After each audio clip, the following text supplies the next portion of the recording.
Սփյուռքը այսօր առավել քան երբևէ օտարվել է Հայաստանից, որովհետև մինչև այս իշխանությունները բնականաբար բոլոր իշխանությունները դժգոհություններ եղել են, բայց եղել է մի կարևոր հանգամանք՝ Սփյուռքը եւ Հայաստանը նայել են նույն ուղղությամբ։ Այսօր Սփյուռքը չգիտի որ կողմ նայել, բացի Սփյուռքի քաղաքական կազմակերպված հատվածը,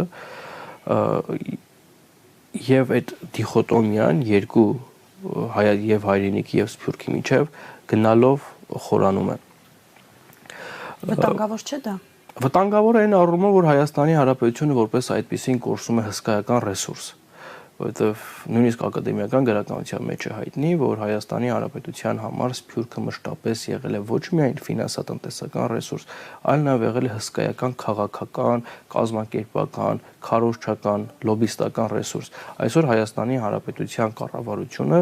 իր գործողության արդյունքում զրկում է Հայաստանի պետականությունը այդ ռեսուրսից օգտվելուց։ Այսօր որևէ համադրություն, ես չեմ խոսում համատեղ աշխատանքի մասին, դա բացառվում է, բայց գոնե համադրություն նույն ուղղությամբ ձեռնարկվող գործողություններ չկան, եւ այս ամենը բնականաբար Հայաստանի Հանրապետության վրա շատ թանկ է նստում։ Տեսեք, մեր թշնամիները փորձում են հնարավոր ամեն ինչ օգտագործել Հայաստանի Հանրապետության դեմ։